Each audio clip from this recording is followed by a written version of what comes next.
Welcome to the Hole in the Head podcast. We're back from summer break.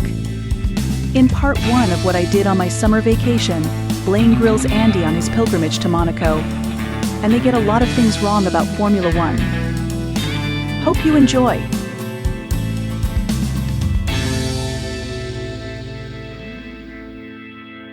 Okay. Hi. We're back. It's Hole in the Head, and I can't wait to talk to Andy. Andy, you've been doing gosh. so many interesting things. Can we I just think we get right both into it? Yeah. What did you do for your summer vacation? Yeah, I stayed home and lost a lot of money. But I think what you did is that you saw the world and lost a lot of money. So I'd rather talk about what you did. Well, so the last time we spoke, you were off on your way to Europe, and you were going to do some bike shopping and witness an F1 race. And so I've got questions. I'll tell you what, quickly tell me about the Monaco race in Monaco, an abbreviated version. And I'm going to interrupt you with questions as they come up, because you always say such interesting things. Go. Yeah. Oh, I had a very busy summer, and I think we both did, but it feels like it's been forever since then. Certainly since we recorded, but yeah. Tell me about Monaco. Went to Monaco, and it was awesome. Like, it was a great trip. The race itself was bittersweet, and anybody that, if you saw it, and if anybody remembers 3 months ago, it was with Ferrari 1-2 finish in Monaco. Charles Leclerc won. First time he's won in Formula One in his hometown.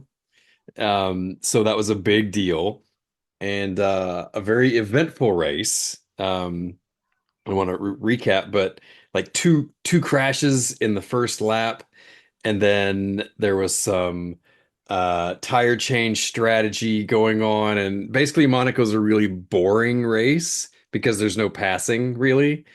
But it worked out. So it was fun. Is it?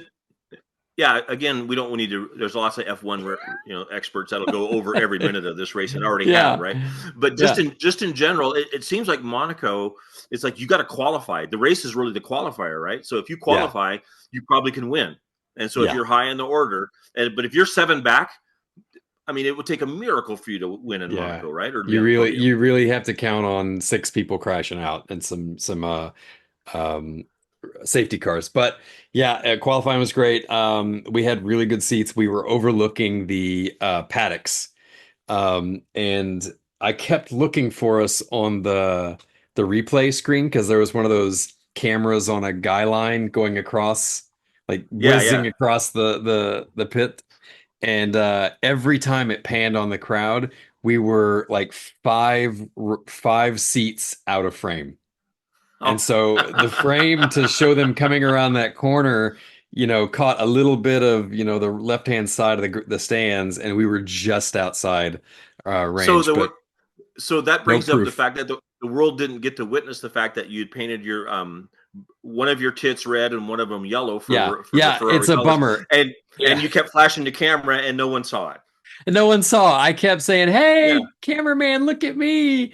And I said, "Hey, Blaine," across my chest, and I said, "I love you, Mom," around my tramp stamp. I had a big sign. Charles is my baby on my top of my head, but you missed it. Now, I wish the camera would have saw it. Just the only other question I have I have a couple other questions about what you wore, but did you your navel, is it an innie or an outie? It's an innie.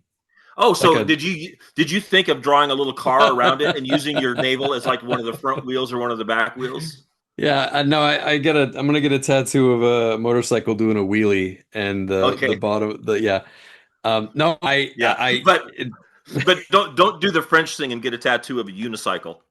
Yeah, that's just so weird. Funny is I think there's, and this is, I'm gonna put this out there because I'm never gonna get to it, but a really good business idea: stereotype bingo.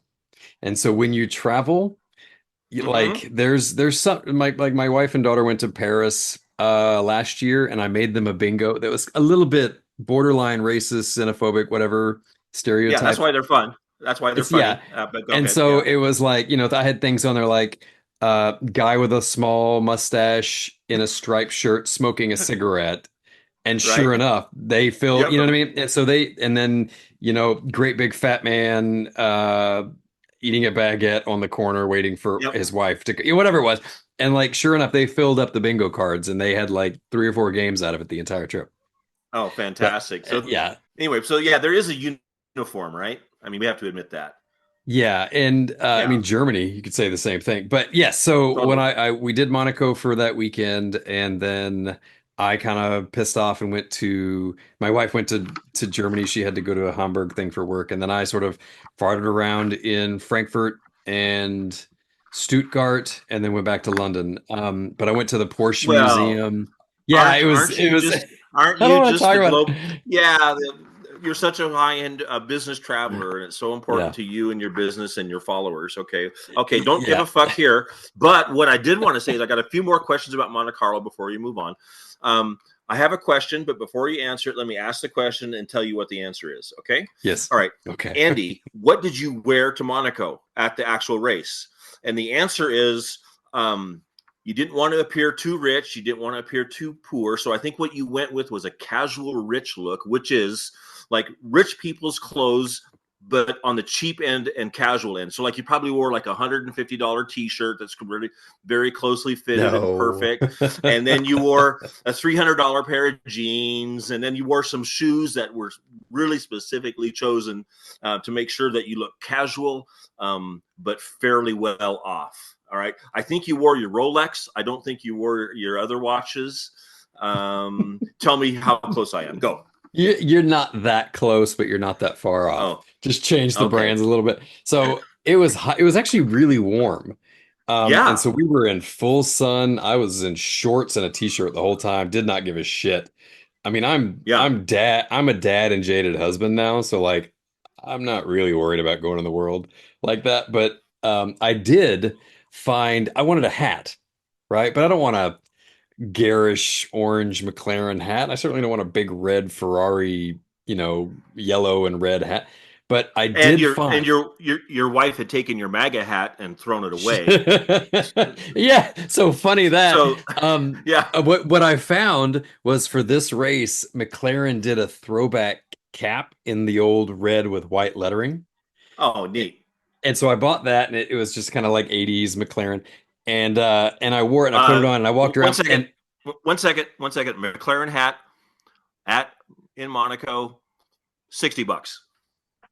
it was 80, but yeah. 80. Okay. No, I think it was. Okay. I think no, I No. think it was 65, 70. But Yeah. Okay. but Anyway, go ahead. in hindsight now, looking at it, and well, when I put it on, it was like, oh, it's kind of a MAGA hat, Yeah. It's and got the foam front. yeah, and I was like, well, that's fine, it's fine. But no, it was a great trip. We pretended for the weekend. It was great. Okay, It I was got great. more questions.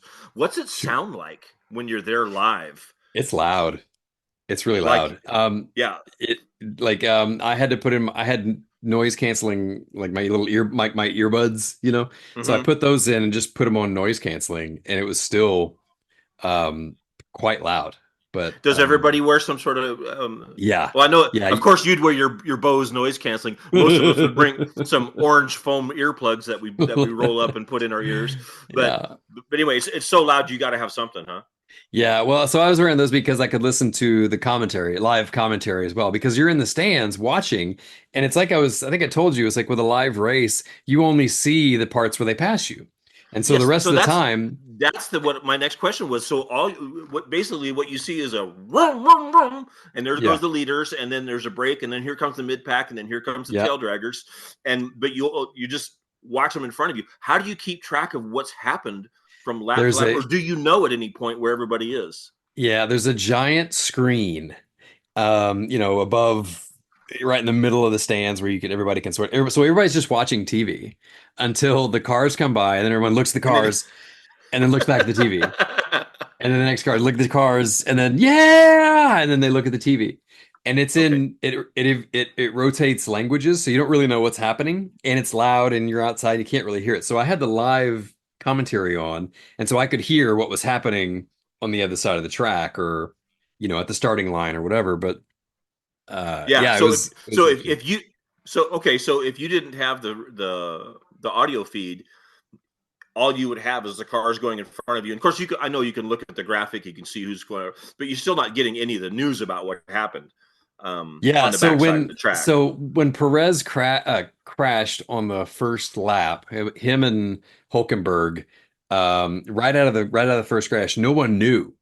It was more that like Carlos Sainz had run off the track, so everybody was freaked out about that. But then shortly after that, Hulkenberg and Perez, and then Gasly and Ocon. Did you see that where uh, Ocon turned into Gasly and he hit his tire and Gasly almost flipped over? Big deal, but no one knew until like the race was about to restart from the first two crashes. So it was just Yeah. this weird thing, like, wait, what happened?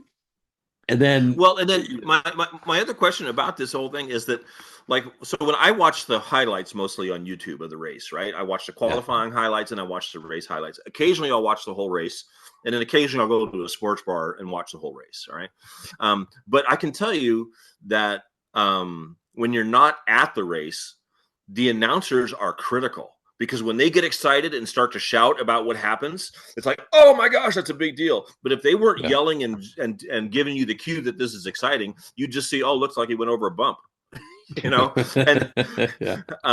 so what's it like not? Or I guess you do. You have it in your ear, but are you still Yeah. depending on that audio for?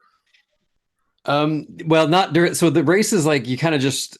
I knew, and I did. I knew that I was gonna have to rewatch it, right? Because you watch Okay, the yeah, race and yeah, you're there, and I yeah, just rewatched it as if it were fresh, a new race, that night or the day before, day after. But yeah. yeah, the commentary guys, what's his name? Martin, but the main guy who does the commentary in the race for F1 TV, I'm always just so impressed with his, and I'm sure he's got some helpers, on a screen, but And he is spotters, right? just so versed in the history and stats and what's happening here and what's happening there, and like it's just really impressive while being I able would to say, maintain like an yep, 11 in energy. yeah.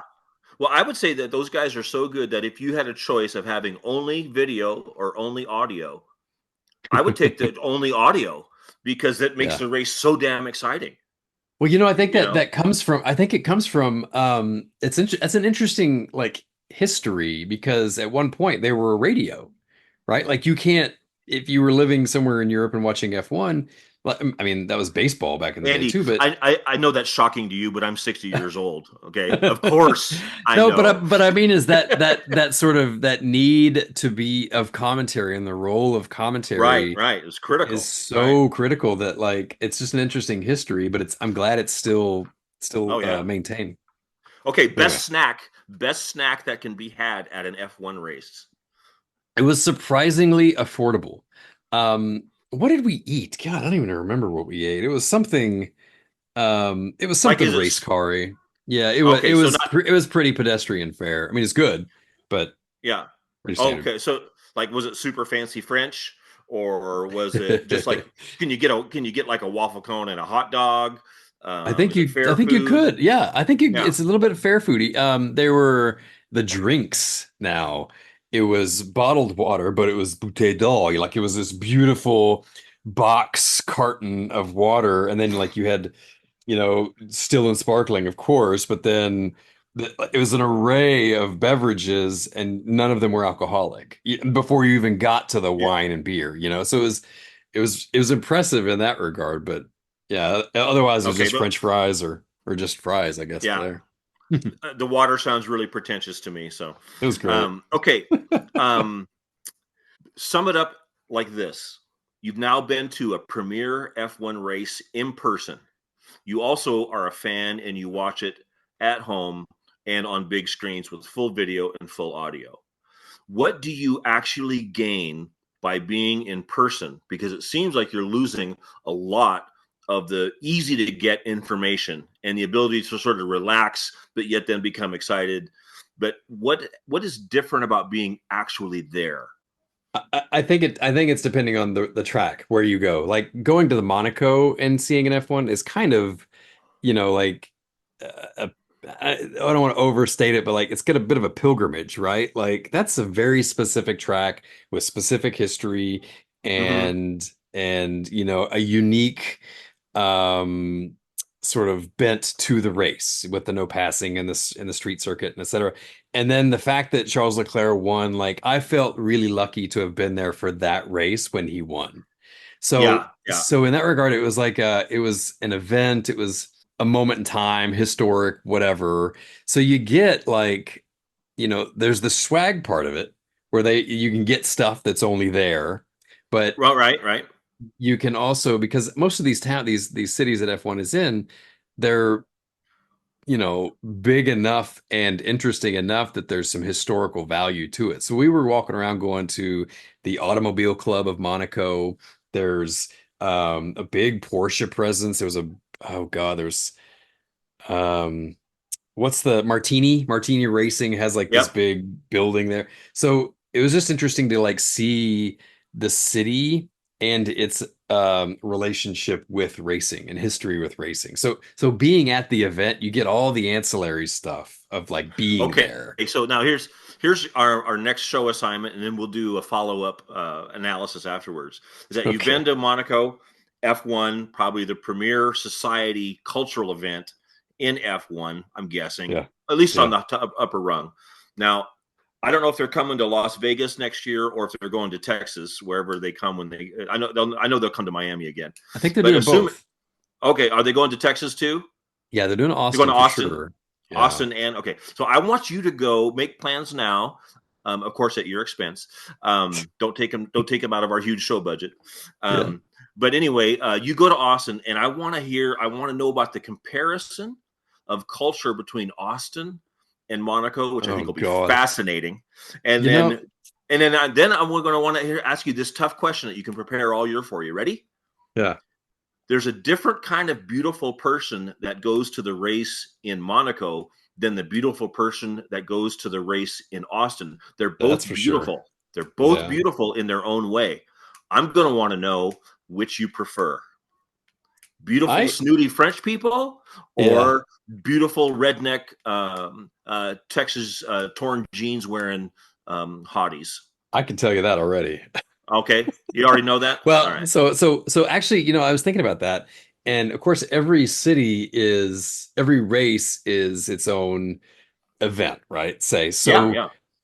Austin and Vegas for sure. Certainly we know that Miami, prohibitively expensive. Like even if you had tickets, right? Tickets are what, $1,200 to go to an American, Mm-hmm. like just insane. Plus when you get there, all the crap that's involved, like what Oh, was yeah. the snack bar, was $50 nachos. You're All gonna spend that. $500 on Uber before the weekend's over, and you're only gonna So go two I places. So yeah. and here's why I'm not going to go to Austin unless it just happens to come together. No, Okay. you're going to Austin. You Okay. have to go to Austin. That's the one. I, We I think before then I would do Monza. Why? Um, it's Monza. It's half the price. Like it's so much easier, from what I understand, after having talked to a few people that have been there, it's easier to navigate. It's easier to be there. It's like then you get to go to Italy. You get to go hang out in Milan and Okay, all right. Bologna. Here's the deal.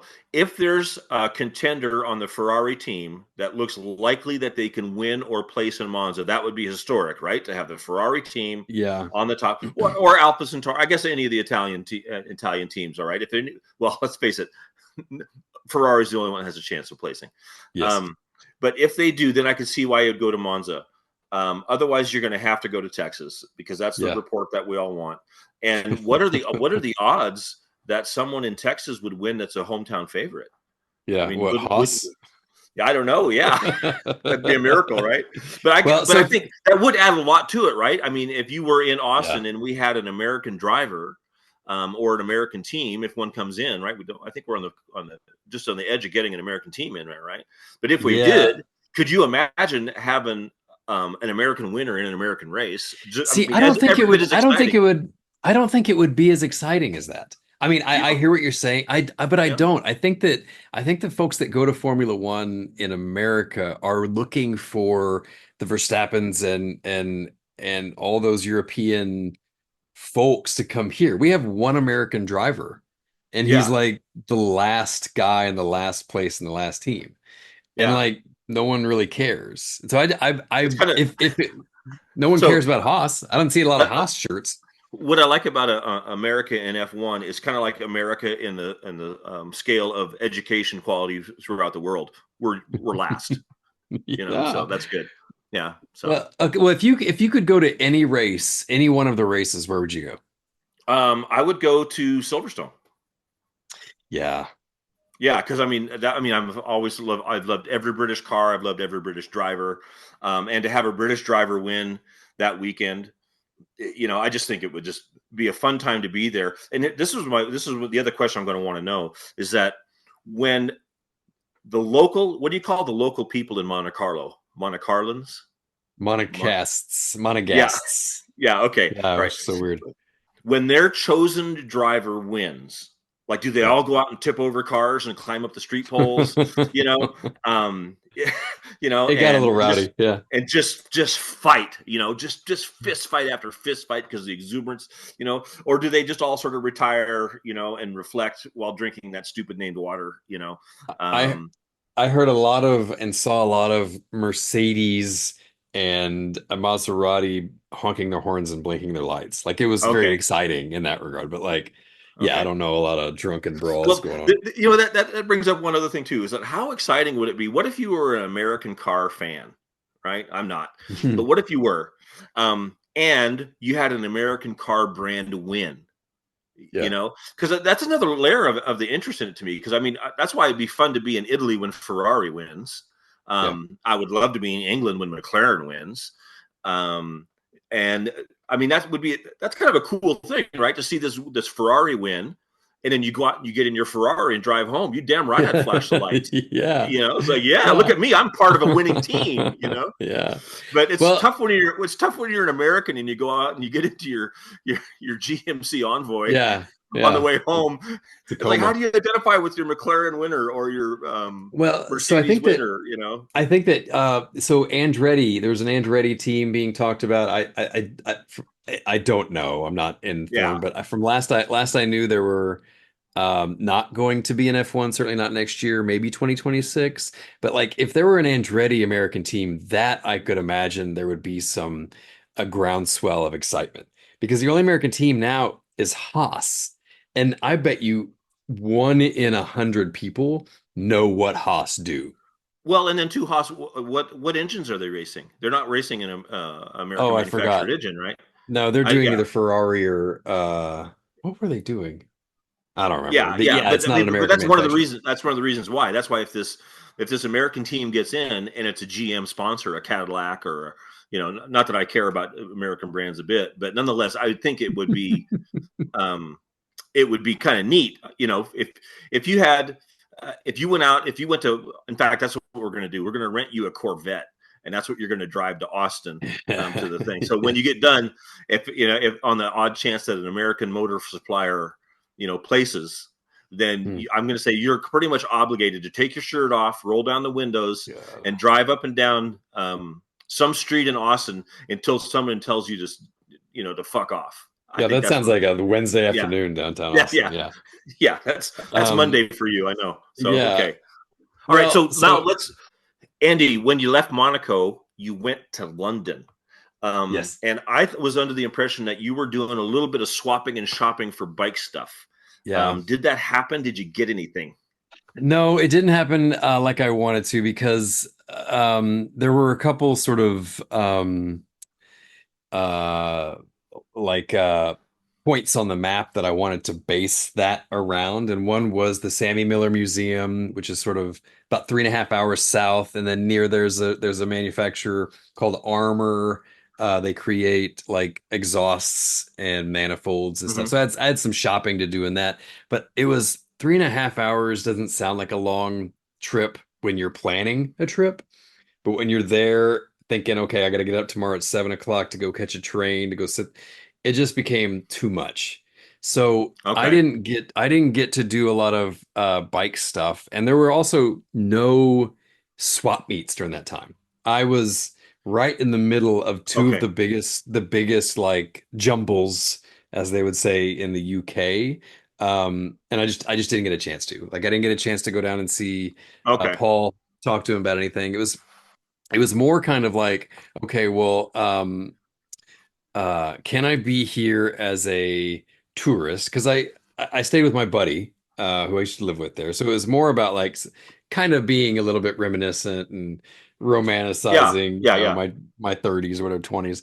Um, so I did get a lot of food.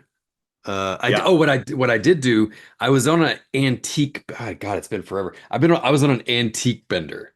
Okay, so instead of finding motorcycle parts and car parts, like I set out to find like uh um uh well, antiques. That sounds so terrible, and I'm ashamed that I just said Andy, that to you. I'm about to tell you to fuck off and start another podcast, but if it's at all possible to redeem No. if it's at all possible to redeem yourself, tell us what kind of antiques, because now we have to Okay. know we have to know what Okay. to think of you. Because I swear to God, Antiques. if it has anything to do with something that comes home and that you put on a No. shelf or some sort of Wedgwood No. type No. china or collectible Let me tell bric-a-brac you what I found. bullshit. All Let me right, tell you what I found. you I tell me. went like, These better be honest to God interesting no, things. you'll like Go. this. So this was about like going to swap meets, like flea markets or markets on the weekend. Like Borough Lane has a or Brick Lane. There's a Borough Market. So what I'm looking for is weird automobilia, motor related stuff. And what I found were Okay. All right. Wait a second. so sorry. Let This me all right. clarify. Yeah. Yeah, that is acceptable. Yeah. Continue. So okay, so I found first off, I'm walking around, I'm like Boria, but it was Borough Street Market, and I see this like sweet old African lady sitting there. She's got all this crap on the table, and I see three little enamel pins that looked really familiar, and they were tiny little Range Rovers. And so I found a set of That's like cool. commemorative Range Rover pins, and I Yeah. was like things like that you can't just pick up. I found Oh, Andy, I think so much more yeah. highly of you now that you said that, because I was really ready to distance myself from you, thinking that you No, bought, no, no. The like a cigar chandelier. cutter that once belonged to Uh, Winston Churchill. Or no, none of that shit. So I I found said those. that What name else did I wrong, but get? I Winston someone's going to mention. Churchill. Yeah, I Yeah. couldn't get it out. But anyway, go ahead. Let's see. I found the Range Rover pins. I found a stack of playing cards, but they were like what they would call blue playing cards. Okay. And so they Oh, were because they're like, dirty. Yeah, they were yeah, really dirty, and like yeah. this How fun. little old man just parked up in the corner. He's got like 40 packs of them, from the 50s Yeah, and 60s. So little just porno cards. How yeah, those just are kind of fun. hanging out, yeah, doing that Yeah. kind of stuff. So Okay. yeah, just All right. little memorabilia. Here's my last question about your summer trip to the other side of the world, and it's in two parts. Um, First of all, I want to know, um, how many complete strangers did you react with after coming from Monaco, where you had to mention the fact that you had been to Monaco? Because I know that Stop. you could. You go up to a coffee shop and you go, "Yeah, can I get cream with that? I just came from Monaco, right?" I mean, come on Yeah. now. It's How funny. I many haven't had times did you this do since that? Monica. A Yeah. couple. So, but it's just, Okay. just helps. Like, what are you doing here? Well, and by the third Yeah. time where it came out, I was like, Andy, like no one gives. Yeah, Yeah. like there's ways to answer this question without going Yeah. into fucking, You heard yourself show yourself what an asshole you are, yeah, right? yeah. Yeah. Okay. All right. Now But the second part of the question is that yeah, then you arrived home after having been, right? yeah. Now this is where you interact with people that you know. All right. No, I was yeah, Did you less so reference here. the fact that you had been to Monaco? How many times did you reference it? Let me ask you one specific question. To people that you work with that don't give one fuck all about who you are or what you Yeah. do, how many times did you work into the conversation that you had just came home from Monaco? Every chance I got. Every chance I Every got. chance you get. Okay, good, Yeah. good. To All the right. point where I knew that I was in a different meeting, different call, and I knew that at least two people knew because I had told them in the previous call that the three of Mhm. us were on. So I was like, yeah, yeah, you should know this about me. Okay. All right. Just to wrap this segment up, then you've been all over the country. You've done amazing things. While you were gone, I just want to throw this out because it wasn't like we were totally devoid of culture in my part of the world.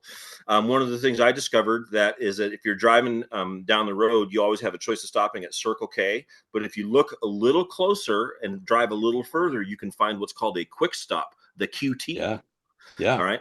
And so just in the interest of culture and rising, helping all humanity rise, you got to consider getting your hot dog and your donut at QT. It's a little bit better than the average Circle K. Okay? Yeah. QT, a step above. Yeah. QT is the one. Yeah. I wish everybody could see the look on your face right now. Yeah. All right. I'm glad you had a good time. No, I did want to say that. So when I was in London, I managed to go to like Bike Shed. I don't know if you know Bike Shed. They used to have remember like Bike EXIF and Kiteburn when they were blogs, So Right. Bike Shed was one of those and sort of just showed the daily, custom bike or whatever. But they've expanded, of course. They have a cafe in London and LA now. So, things like that I went to do. Yeah, that's worth going to. Yeah. I went to Ace Cafe. Okay. I went to the QT in Bowie, Arizona on Highway 10. And I had an apple fritter. Okay. Can we end this now? So when I had to go to Europe. I had to go to Europe because I was at, I don't know if I told you this, I had to go to Monaco and and the Ace Cafe I went to. Yeah. I got a points card from QT and now every 10th Slurpee is free. So I can get a Coke Slurpee and an apple fritter, part of my God health regime. But when I looked in, the only reason I got a Coke Slurpee and a fritter is because they didn't have that stupid fucking French water in the cooler. That's why. That's right. Yeah. A Coke Slurpees, you can't beat that though. I'll give you that. Yeah, that's right. That's better than that's. What do you call that French water? Dubois. What's the French water? You made some reference to it when you were immersed in your. Bouteille, like a bottle of water. Just sounds better when it's in French. Yeah. I'll tell you what. Just to end the show, last thing people will hear: say it in the most sexy way you can say it, but also having complete disdain for every American. Okay, so I want you to say it with absolute judgment and superiority, but very sexily. Okay, go. Wait, as a French person? Yeah. Yeah. Okay, here we go. A bottle of water. Because they wouldn't say it in French because you're such a fucking idiot from America. No way they're letting you in the club. Yeah. Excellent. I'm glad they're not gonna waste their French beautiful language on you, you dick. I'm glad you went. I'm glad I didn't. Yeah. I'm glad you didn't. Okay. All right.